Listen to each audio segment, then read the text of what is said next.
Hello বন্ধুরা, কেমন আছো সবাই? আশা করি সবাই খুব ভালো আছো। আমার নতুন একটা ব্লগে তোমাদের অনেক স্বাগত জানাই। আজকে যে ব্লগটা শেয়ার করছি এটা 6ই আগস্ট মঙ্গলবারের ব্লগ। আমাদের ওখানে মা কয়েকদিন ধরেই বলছে যে ওয়েস্ট বেঙ্গলে ভীষণ বৃষ্টি হচ্ছে। আর এখানে আমাদের ওয়েদার দেখো, এখন ওই 7:30-8টার মতো বাজে, ভীষণ রোদ বেরিয়েছে। তো সেদিন আগের যেদিন স্মার্ট বাজারে বাজারগুলো করেছিলাম, অনেকগুলো বাজার হয়ে গিয়েছিল বলে মুড়িটা আর নিয়ে আসতে পারিনি। তাই জিও মার্টে এই যে মুড়ি অর্ডার দিয়েছিলাম, আজকেই দিয়ে গেল। এই প্রথমবার মুড়ি আমি অনলাইনে অর্ডার দিলাম। বাড়ির ওদিকে তো বেশ বৃষ্টি হচ্ছিল বলে মা আর পাঠাতেই পারেনি।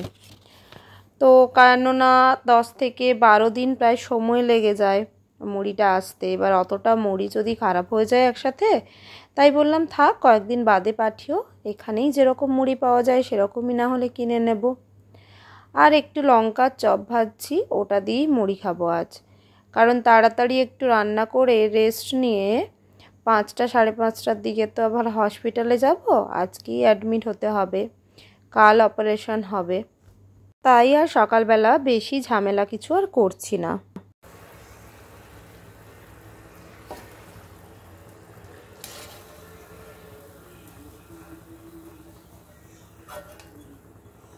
মুড়িও মেখে নিয়েছি, সাথে লঙ্কার চপ। এবার খেয়ে দিয়ে বসবো বাজারগুলো গোছাতে, কারণ কাল রাত্রেবেলা সব সবজি বাজারগুলো করে নিয়ে এসেছিলাম, ওগুলো এখনও গোছানো হয়নি। ওগুলো গুছিয়ে রেখে দিলে আমারই সুবিধা হবে। গোছানোর পর জাস্ট আজকে ডাল আলু সেদ্ধ করব আর একটু স্যুপ বানিয়ে সন্ধ্যাবেলার জন্য নিয়ে যাব। এখনও জামা কাপড়গুলো বা যেগুলো হসপিটালে যাওয়ার জন্য নিয়ে যাব ওগুলো এখনও কিছুই গোছানো হয়নি। ওগুলো একদম দুপুরে গোছাবো, তারপরে বিকেলে বেরোবো। লাঞ্চ করার পর স্যুপটাও বানিয়ে নিয়ে একদম রেডি করে নিয়েছি, একটু ঠান্ডা হলে তারপর তো নিয়ে যাব। আর এই জিনিসগুলো সব ব্যাগে গোছাবো বলে একসাথে বের করে রেখেছি। তো আমরা গাড়ি আসতে বলেছিলাম 5টা থেকে 5:30টার মধ্যে, তারপর ওরা কল করে বলল ওরা 7টার আগে আসতে পারবে না। দেন ফাইনালি ওরা আবার 6টার দিকে এসেছে। তো আমরা বেরিয়ে পড়েছি হসপিটালে যাওয়ার জন্য। টেনশান তো ভীষণ হচ্ছে দুজনেরই, কালকের দিনটা যতক্ষণ না কাটছে।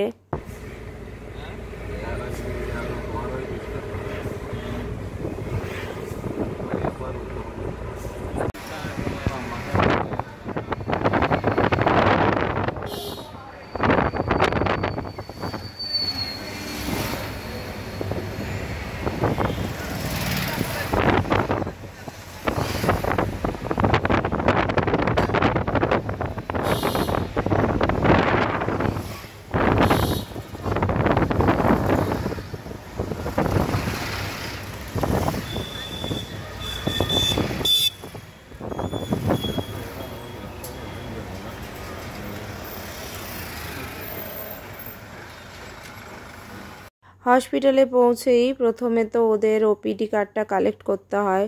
তো আমি ওপিডি কার্ডটা কালেক্ট করে বসেছি আর ওর ব্লাড প্রেশারটা চেক করছে। তারপর ওই এক্সরে ইসিজি এইসব করার পর ওকে অ্যাডমিট করবে। তাই এই যে বাইরেটা এসে এখন বসেছি, অপেক্ষা করছি। তো ওকে ইসিজি করতে নিয়ে গেছে, ততক্ষণও আমিও রেস্টরুমে অপেক্ষা করছি। মানে যতক্ষণ না সব কিছু ঠিকঠাক হচ্ছে টেনশান তো চলতেই থাকবে। একবার হসপিটালের বাইরের রেস্টরুমটায় গিয়ে বসছি, আর একবার এই যে ভেতরে এসে বসছি। আবার যখন একা একা ভেতরে বসে আছি টেনশান হচ্ছে, এদিকে ফোনেও মানে নেটওয়ার্ক পর্যন্ত নেই, তখন আবার বাইরের রেস্টরুমটায় চলে যাচ্ছি। মানে তখন থেকে এরকমই করছিলাম আর কি। তারপরে আমাদের দুজনকে ফার্স্ট ফ্লোরে আসতে বলল, তো ওইখানে এসে আমরা ওয়েট করছি। ওরা হচ্ছে কেবিনটা ক্লিন করে তারপরে আমাদের যেতে বলবে। তো নিচে ওয়েট করলাম, আবার এসে উপরে ওয়েট করতে হচ্ছে, এরপরে কেবিনে গিয়ে ওয়েট করতে হবে। মানে কাল পর্যন্ত যতক্ষণ না অপারেশন হচ্ছে অপেক্ষায় শুধু করে যেতে হবে আর কি। তো আমাদের একটা কেবিন দিয়েই দিয়েছে। তো ও বললাম তাই তুমি একটু রেস্ট নিয়ে নাও। আর এই দেখো না ফোন দেখছে, সারাক্ষণ ফোন দেখলেই তো মানে ওর টেনশনটা একটু কমে যায় ফোন দেখলেই।